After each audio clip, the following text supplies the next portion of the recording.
What was the most racist rule at your school? Our principal, Mr. Harris, spent every morning announcement reminding us that speaking any language other than English would result in immediate punishment. One day, he claimed he overheard kids plotting in Spanish, and from that day on, teachers patrolled the hallways, the bathrooms, and even the parking lot listening for anything that wasn't English. One word meant 3 days suspension, plus a note on your permanent record. Mr. Harris loved telling assemblies that English was the language of success. Spanish was all my family spoke at home, so going the whole school day without using a single word of Spanish was exhausting and stressful. My mom stopped coming to school events after a teacher corrected her accent in front of other parents. Kids would hang up on their parents mid-call rather than risk answering in their native language and getting suspended. The Puerto Rican kids, the Vietnamese kids, the Haitian kids, we all walked around like half ourselves, our real voices trapped in our throats. My friend got suspended for calling out to his grandmother in Spanish when she picked him up, and another lost his scholarship for accidentally cursing in French when he stubbed his toe. I kept my phone hidden and silenced because my grandmother, who lived with us and only spoke Spanish, had worsening heart problems. My mom worked at a warehouse 40 minutes away where she couldn't always answer calls, making me the emergency contact. 2 years without a suspension meant I'd perfected the art of swallowing Spanish words before they could escape, even when other kids tried to trick me into responding as a joke. I'd also figured out workarounds that technically didn't break the rule. When my grandmother called during lunch, I'd answer with just mm-hmm and no while she talked in Spanish, making it sound like I was agreeing with someone speaking English nearby. When my grandmother had a minor fall and called during passing period, I had to stand in the bathroom stall, saying nothing but yes and no while she asked me questions, terrified that someone would hear me if I spoke. I tapped out codes we'd developed where 3 taps meant take your medicine and 4 meant call mom instead. It took 15 minutes to make sure she was okay without actually speaking to her, and I was late to chemistry, but at least I hadn't gotten suspended. I thought I could keep managing these situations with creative solutions until graduation. My grandmother knew about the rule and tried to only call for real emergencies, but sometimes she forgot or got confused. We had a whole system worked out where the neighbor would text me first if something was really wrong, and I'd know to step outside school property before calling back. But emergencies don't always follow your careful plans. During history class, my phone vibrated 12 times in my pocket before I finally checked it under my desk. My neighbor only had this number for emergencies with my grandmother, and she'd never called more than twice before. My hands were shaking as I saw the missed calls climbing to 20, then 25. The second our teacher turned to write on the board, I slipped out into the hallway and called back. My neighbor was screaming in Spanish that my grandmother had collapsed and was barely breathing. She couldn't translate the name of my grandmother's heart medication for the paramedics, and they couldn't understand what she was trying to tell them. The medication had a long name that sounded similar to the one she was allergic to, and in her panic, my neighbor kept mixing them up. I tried our tapping system, but she was crying too hard to understand it. I tried typing the medication name in a text, but she couldn't read my screen to the paramedics while holding the phone to her ear. There was no creative solution this time. My grandmother was dying, and I had to choose between her life and my future at this school. I ran down the empty hallway toward the exit, speaking rapid Spanish, explaining exactly where the medication was kept in the bathroom cabinet, 3rd shelf, behind the vitamins, in the white bottle, not the blue one. My neighbor put me on speaker so I could talk to the paramedics, but they didn't speak Spanish either, so I was translating frantically back and forth while running to my car. The medical terms came out in whatever language I could think of them in first, switching between Spanish and English so fast I couldn't track which language I was speaking, just desperate to get the information across about her heart medication and her deadly penicillin allergy, then back to Spanish to calm my neighbor who kept asking if my grandmother was going to die. I was so focused on getting every detail right that I didn't notice Principal Harris standing by the main entrance, watching me speak the forbidden language that could save my grandmother's life. He had his phone out, recording everything, his face completely unreadable. She survived because the paramedics knew not to give her the medication she was allergic to. The doctor said the allergy information I'd translated saved her life, that the wrong medication would have killed her in minutes. The next morning, I walked into first period to find Principal Harris sitting at my teacher's desk with his laptop open. The whole class was dead silent. He turned the laptop toward me, showing security footage from the hallway with clear audio of me speaking rapid Spanish on my phone. "Would you like to explain," he said, pulling out a suspension form with my name already filled in, "why you thought you were exempt from our English-only policy?" My legs felt like concrete blocks stuck to the floor. The whole class stared at me while Mr. Harris tapped his finger on the suspension form that already had my name written in black ink. My mouth went completely dry like I'd been eating sand. He wasn't really asking me anything. He was putting on a show for everyone else. The laptop screen kept playing the security footage on repeat, showing me running down the hall with my phone pressed to my ear. My hands started shaking when I tried to speak. My grandmother was dying and the paramedics couldn't understand which medication would kill her. Mr. Harris held up his hand to stop me before I could explain more. "Emergencies don't override school policy. You could have found another way." His voice stayed perfectly calm, but his eyes looked at me like I was just another problem to file away. The suspension form sat there between us like a guilty verdict that had already been decided before I even walked in. "Can I call my mom to explain what's happening?" He shook his head slowly. "She'll need to speak English during school hours or bring an approved interpreter." The whole class shifted in their seats, but nobody said anything. Even calling for help had rules attached to it. My hands shook harder as I slipped my phone back into my pocket. Mr. Harris opened his desk drawer and pulled out a thick packet of papers with yellow highlighter marks all over them. He pushed it across the desk toward me. "Your disciplinary hearing is scheduled for Thursday at 10 a.m., and you have the right to bring a parent or guardian, but all proceedings will be conducted in English only." The bell rang and everyone grabbed their bags and rushed out without looking at me. Their eyes stayed glued to the floor or their phones as they squeezed past my desk. Mr. Harris packed up his laptop and walked out, leaving me standing there alone with the packet in my hands. The hallway was already filling up with kids heading to second period when I finally made my legs move. Whispers followed me down the hall like a swarm of bees. Some kids pulled out their phones to text while staring at me. Others made jokes loud enough for me to hear about getting sent sent to Spanish jail. My face burned hot, but I kept walking and tried to look like I didn't care. The weight of what just happened pressed down on my chest, making it hard to breathe. Before I could get to my next class, the office secretary appeared in the hallway and told me to follow her. She led me to the administrative office and pointed at a hard plastic chair near the window. "You're excused from classes today, but you must remain here until dismissal." The fluorescent lights buzzed overhead, making my head hurt. I pulled out my phone to text my neighbor about my grandmother. My fingers fumbled over the keyboard as I typed, asking if she was okay after yesterday's emergency. The thought of her being alone at home made my stomach twist into knots. The secretary handed me a form and told me to write my official statement about the incident. The blank lines stared back at me. Everything sounded wrong when I tried to explain life and death situations in formal English. I kept starting over because my grammar mistakes made me look guilty of something worse than speaking Spanish. The secretary watched me struggle without offering any help. Her eyes followed my pen as I crossed out another sentence and started again. The words wouldn't come out right no matter how many times I tried. After my 5th attempt, I asked if I could get a copy of Mr. Harris's recording from the hallway. The secretary didn't even look up from her computer. That's internal evidence that students can't access. My stomach dropped like I was falling off a cliff. They had proof I couldn't even see or respond to properly. The unfairness made my jaw clench so tight my teeth hurt. Another student sitting across from me waiting for something leaned over and whispered that the hallway cameras have audio recording. I hadn't known that before. My brain started racing as I pulled out a notebook and started writing down exact times and locations. I tried to remember who else was in that hallway when I ran past. Maybe someone else saw the emergency written all over my face. Maybe they heard me crying as I ran. Interesting conversation happening here. I wonder what they're really thinking. The other student got called into the counselor's office before I could ask more questions. My phone buzzed with a text from my friend saying people were already spreading rumors. They were saying I planned to break the rule on purpose to make some kind of political statement. The lie was spreading faster than I could possibly correct it. More texts came in asking if I was trying to be some kind of hero or if I just wanted attention. I felt sick knowing how twisted the story was already becoming. My thumb hovered over the reply button, but I couldn't think of what to say that would make any difference. I turned off my phone notifications and shoved it deep in my backpack. The secretary kept typing on her computer while I sat there with the half-finished statement form in my lap. The clock on the wall moved so slowly, I thought it might be broken. Other kids walked past the office window and stared at me like I was an animal in a zoo. Some pointed and whispered to their friends. The form still sat there mostly blank because nothing I wrote could capture what really happened. How could I explain in perfect English grammar that my grandmother's life mattered more than their stupid rule? My phone buzzed in my pocket, and I pulled it out to see a text from my neighbor saying my grandmother was stable but really weak and kept asking for me in Spanish over and over. The relief hit me so hard I had to grab the desk, but then the guilt came right after because I should have been there with her instead of sitting in this stupid office. She probably didn't understand why I wasn't home yet, and that made my chest hurt. I shoved the form back across the desk unsigned and walked out while the secretary called after me that I couldn't leave without permission. The halls were empty during class time, and my footsteps echoed as I headed to my locker to grab my stuff. A note taped to my locker said the guidance office had scheduled me an appointment tomorrow morning with Orlando Frey, some counselor who supposedly helped bilingual students with these situations. Maybe someone in this building actually understood what we were going through, but I wasn't holding my breath. That evening, while Mom and I sat at the kitchen table trying to eat dinner, an email popped up on my phone with the official hearing details. 3-day suspension, permanent record notation, and review of my enrollment status. My hands went cold when I read those last 2 words because they could actually kick me out of school for this. Mom read it over my shoulder, and her face went white as she grabbed my hand and squeezed it tight. The next morning, I showed up early for my appointment with Orlando Frey, who turned out to be this quiet guy with glasses who actually listened instead of just talking. He explained that the school had broad authority, but there were district policies about discrimination they might be violating with this English-only rule. He couldn't promise anything would help, but he gave me a list of what to document and how to present it at the hearing. His office felt safer than anywhere else in the school had felt in 2 years. During lunch, I called the hospital from the parking lot and asked if they could send letters from the ER doctor and paramedics about how my translation prevented a fatal medication error. The administrator said she'd try, but it might take a few days to get everything on official letterhead and have the right people sign it. I wrote down her name and direct number in case I needed to follow up. My phone started blowing up with notifications because someone had posted about my situation on social media,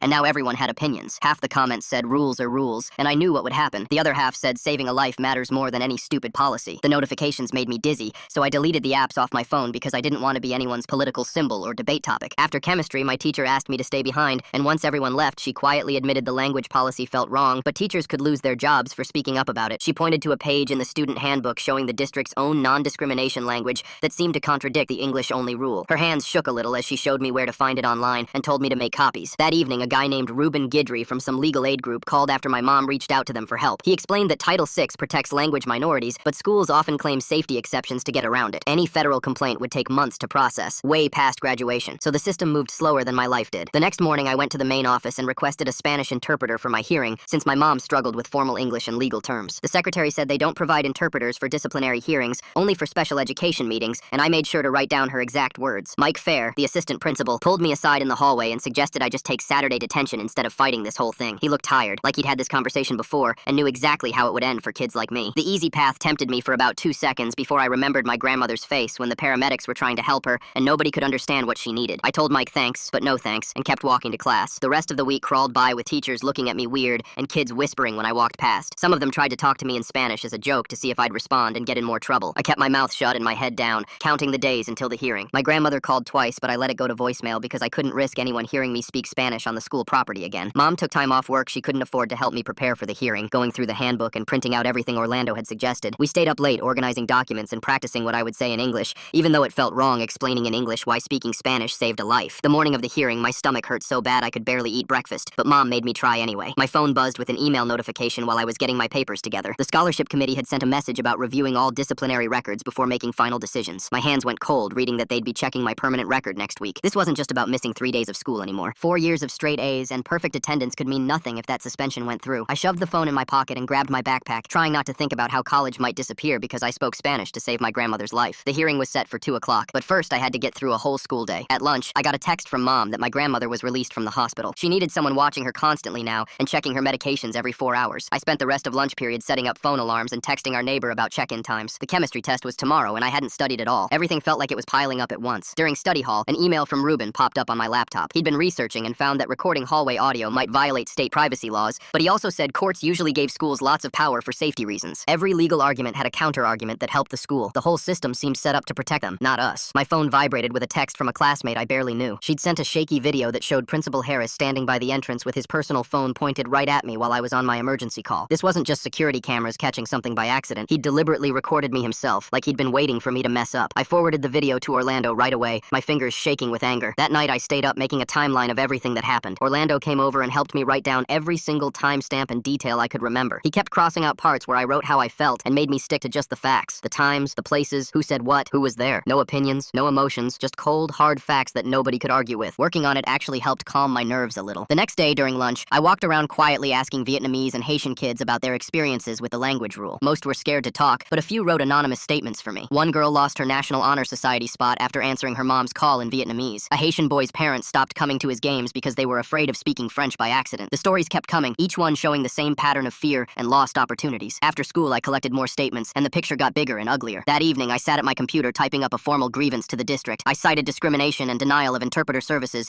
using all the legal terms Orlando had taught me. My hands shook as I attached all the evidence and hit send. There was no taking it back now. I was officially a troublemaker in their system. The next morning, Principal Harris started showing up everywhere I went. He was in the hallway when I got to my locker. He walked through the cafeteria right when I sat down. He even stood near the bathroom when I needed to go. Each time I saw him, I texted Orlando the time and location, keeping a record of everything. The surveillance made it hard to breathe, like the walls were closing in. During lunch, my phone rang with Mom calling. School cares more about catching kids speaking Spanish than actually teaching them chemistry. Priorities so backwards they could win a gymnastics medal for that twist. Her boss had told her that if she missed any more work for school meetings, he'd cut her hours. We needed every dollar she made to pay for my grandmother's new medications. I told her not to come to any more meetings, but she refused. She said she wasn't letting me face this alone no matter what it cost us. Before chemistry class, my chest got so tight I couldn't breathe right. The room started spinning and I had to grab the desk to stay standing. The nurse said it was a panic attack and asked if I wanted to call someone to help me calm down. I sat there shaking, too scared to speak Spanish even to make myself feel better. They'd made me afraid of my own voice, afraid of the words that lived in my throat since I was born. That evening after Mom got home from work, Ruben called our house and spent an hour walking us through our options. He kept saying we should send a formal notice to the district's legal counsel about Title VI violations, which had something to do with discrimination based on national origin. He typed up a draft while we were on the phone, reading parts out loud so we could understand what we were signing. The legal words made my head hurt, but Mom nodded along, taking notes on the back of an envelope. Ruben warned us that going to the media might make things worse because the school could dig in harder just to prove they weren't backing down. Every choice felt like it could blow up in our faces. The district sent their response to my interpreter request the next morning. 3 paragraphs of nothing wrapped in fancy words. They said they'd review the policy but couldn't provide an interpreter for tomorrow's hearing, which was basically their way of saying tough luck. I went through the email with a highlighter, marking every vague phrase that didn't actually promise anything. The whole thing felt designed to wear people down until they gave up fighting. I spent that whole afternoon practicing my statement for the hearing, recording myself on my phone over and over. The medical terms kept coming out in Spanish first because that's how I'd learned them from helping my grandmother with her prescriptions. I had to force myself to say cardiac medication instead of medicina cardiaca, and my tongue felt thick and clumsy. My own mouth felt like it was betraying me, refusing to cooperate when I needed it most. The morning before the hearing, I checked my email to find a message from the hospital with an attachment. The doctor who'd treated my grandmother had written a brief letter on official hospital letterhead stating that my translation had prevented a potentially fatal medication error. Seeing it written out with his signature at the bottom made it real in a way that nothing else had. This piece of paper proved I'd saved her life, and holding it felt like putting on armor before a battle. During lunch, I met with a classmate I trusted to go over the anonymous statements from other families. Parents had written about their kids getting suspended for answering their phones in their native language, about missing important family news because they were too scared to take calls at the school. We practiced reading them out loud, keeping our voices steady and our faces neutral so nobody could guess whose stories these were. Building this small network of people willing to help felt like we were building something bigger than just lost my case. Orlando called that afternoon to suggest copying the district equity officer on all the hearing materials. He said creating an official record beyond just the school would matter if this went further, which seemed to mean if we had to sue. I spent an hour scanning every document, every email, every piece of paper that showed what had happened. The stack of evidence kept growing thicker, each page another piece of proof that this wasn't just about me. Mike Fair showed up at my house that evening with what he called a final offer. If I signed a paper agreeing not to discuss the policy publicly, they'd reduce my punishment to just detention instead of suspension. The paper sat on our kitchen table while he explained how this would make everything go away, how I could move on without any permanent mark on my record. For a second, I almost reached for the pen because I was so tired of fighting, but signing would mean staying quiet while other kids kept suffering. I told him no thank you and watched him fold the paper back into his briefcase with a disappointed look. My phone started blowing up with messages from other students who'd heard about the hearing and wanted to organize a walkout to support me. They were ready to risk their own futures to stand up for what was right, but I couldn't let them do that. I sent message after message asking them not to risk suspension or losing scholarships because of me. This was my fight to finish, and I wouldn't drag anyone else down with me. That night, my grandmother sat with me in the kitchen, not really understanding why everyone was so upset, but knowing something big was happening. She told me in Spanish to speak the truth tomorrow, even if it cost me everything. That truth was more important than their rules. I wrote her words down in English on an index card to read at the hearing, her voice giving me strength even in translation. Family mattered more than any policy they could make up. The next morning, I stood in the same bathroom stall where I used to tap out codes to avoid speaking Spanish, where I'd hidden so many times to protect myself from their rules. Looking at myself in the scratched mirror above the sink, I decided I was done hiding who I was. Tomorrow at the hearing, I would speak clearly in English about why both languages made me whole, why taking away half my voice was like cutting out half my heart. The decision brought a strange calm, like finally putting down something heavy I'd been carrying for too long. The morning came too fast with my alarm going off at 6:30. I texted Orlando to confirm he was still coming and got back a thumbs up emoji. My hands shook while I made coffee and tried to eat toast that tasted like cardboard. The stack of papers I'd printed sat on the kitchen table next to the hospital letter and the anonymous statements from other families. Mom came out of her room already dressed in her best work clothes, the ones she saved for parent-teacher conferences. She looked at the papers and nodded, then started making eggs, even though neither of us felt like eating. Orlando showed up at 7:45 wearing a button-down shirt I'd never seen him in before. We went over the plan one more time while Mom listened and asked questions about who would be there. I explained about Mike Fair being the student advocate and how the district would send someone too. Orlando practiced saying medical terms in English in case he needed to help translate anything important. My phone rang while we were reviewing and I saw it was my neighbor calling. She needed to know if my grandmother should take her morning medication with food or without. I explained in clear English that the white pills went with breakfast, but the pink one was for bedtime. The words came out smooth and easy when I wasn't worried about someone listening and judging every syllable. After I hung up, Orlando pointed out how different I sounded when I wasn't scared of getting in trouble. Mom squeezed my shoulder and we gathered up all the papers. I made 2 copies of everything in case they tried to keep the originals. The walk to the school felt longer than usual with Mom beside me and Orlando trailing behind. Other kids stared as we passed, but I kept my eyes forward. The main office secretary looked surprised to see us and pointed toward the conference room down the hall. The door was already open